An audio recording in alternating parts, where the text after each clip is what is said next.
السلام علیکم ناظرین، میں طارق اسماعیل ساگر آپ کی خدمت میں بڑی ایک دلچسپ خبر کے ساتھ حاضر ہوں۔ ناظرین کرام، امداد زبیری ایک بہت بڑے بزنس مین ہیں امریکہ کے۔ یہ واشنگٹن کے رہائشی ہیں جو پاکستانی امریکن ہیں اور جن کو حال ہی میں 12 سال قید کی سزا ہوئی ہے۔ ان پر یہ الزام ہے کہ یہ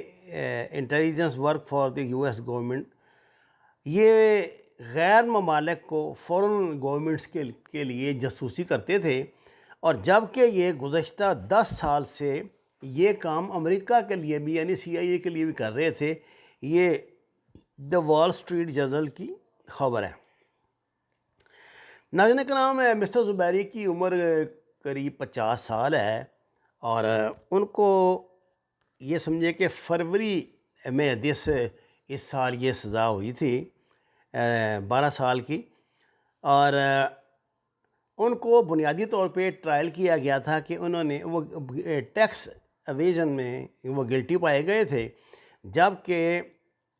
بعد میں یہ پتہ لگا کہ یہ تو فورنر یہ پیڈلنگ کرتے ہیں، اور فورن انفلوئنس پیڈلنگ ہے ان کی، اور انہوں نے فائنینشیل وائلیشنز کی ہیں۔ لیکن بات یہ ہے کہ اس بزنس مین کی، اس پاکستانی بزنس مین کی خبر باہر آنے کے بعد سے ایسی کئی کہانیاں امریکن پریس میں سامنے آئی ہیں جن میں بتایا گیا ہے کہ پاکستان اور انڈیا کے بیشتر جو بزنس مین ہیں، کیونکہ آج کل کی دنیا کا آپ کو پتہ ہے سب سے بڑا جو یہ لین دین اور ہیرا پھیری یہ ساری تو اس کی ہے نا، ہماری معیشت کی ہے، تو وہ پھر ان کے ذریعے نا یہ اپنا جاسوسی کا کام بھی لیتے ہیں۔ یہ آپ یہی نہ سمجھیں کہ یہ جو سپائنگ ہوتی ہے یہ صرف کوئی اس پہ توپوں بندوقوں کے معاملات پہ ہوتی ہے، نہیں۔ کسی بھی جاسوس کو کوئی بھی مشن دیا جاتا ہے، آج کل تو خاص طور سے یہ فائنینشیل سپائنگ جو ہے نا یہ بہت زیادہ بڑھ گئی ہے۔ آپ کا جو اپوننٹ ہے یا جس ملک میں آپ اپنے جاسوس کو بھیج رہے ہیں، وہاں کی حکومت کی معاشی ترجیحات کیا ہیں، وہ کیسے اپنا بجٹ بناتے ہیں، کیا کرتے ہیں، اس ملک کے وسائل کتنے ہیں، اس کا یہ ساری جو اس سے معیشت سے متعلق جتنی بھی چیزیں ہیں یہ لوگ برآمد کر کے لاتے ہیں۔ اب پتہ جنرل شاہد نے ایک کتاب لکھی تھی اپنی آٹو بایوگرافی۔ جنرل شاہد عزیز کو آپ جانتے ہوں گے، جو ہمارے ڈی جی ایم او تھے ماضی میں، اور جنہوں نے پھر جنرل مشرف کی کتاب لکھ دی تھی۔ اس کتاب میں وہ اپنی امریکہ کی تربیت کا ذکر کرتے ہوئے لکھتے ہیں کہ وہاں امریکہ میں جب میں ٹریننگ کے لیے گیا تو 2-4 دن کے بعد ہی مجھ سے ان کے انٹیلیجنس کا ایک افسر ملا، اور اس نے مجھے قائل کرنے کی کوشش کی کہ میں امریکہ کے لیے کام کروں، یعنی اپنی جب ملک میں واپس جاؤں تو امریکہ کے لیے جاسوسی کروں۔ اور اس کے ساتھ اس نے مجھے قائل کرنے کے لیے بتایا کہ اگر تم مجھے انکار بھی کر دو گے تو ہمیں اس سے کوئی فرق نہیں پڑے گا،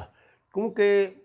بمشکل کچھ لوگ ایسے ہوتے ہیں جو انکار کرتے ہیں، ہمارے لوگ تو آلریڈی وہاں کام کر رہے ہیں، اور بات تمہارے علم میں بھی ہے۔ اور اس نے کہا کہ اس نے مجھے یہ بھی بات کہی، اس نے کہا کہ دیکھو جب تم ریٹائر ہوگے تو تمہارے لیے اس سیف ہیون جو دنیا میں ہے نا وہ یہی ہے، امریکہ ہی ہے، تو تم نے یہیں پہ آنا ہے،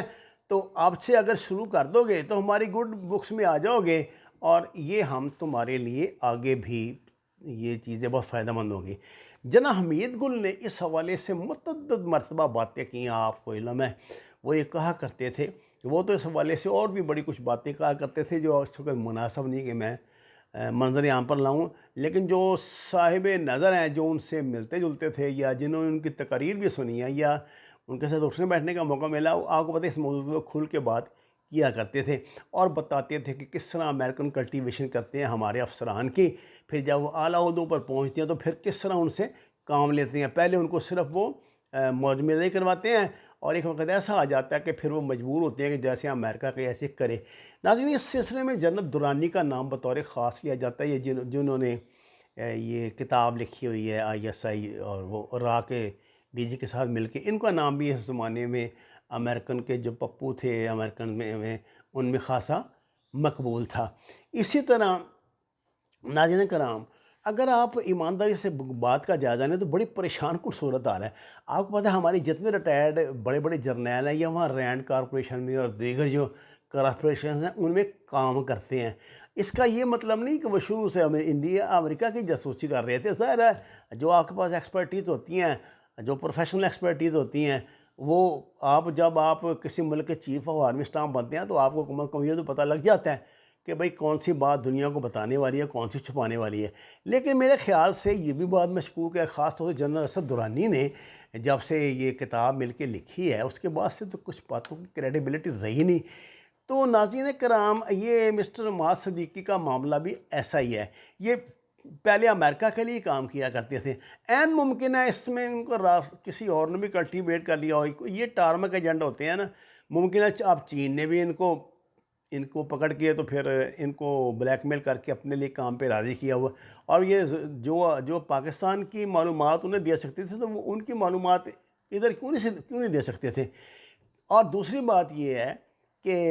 یہ جو ایجنٹ ہوتے ہیں نا ان کو کچھ پریولیجز بھی حاصل ہوتی ہیں، یعنی سفر کی آسانیاں اور دیگر معاملات میں عام زندگی میں بھی آسانیاں دی جاتی ہیں۔ یہ کہا جاتا ہے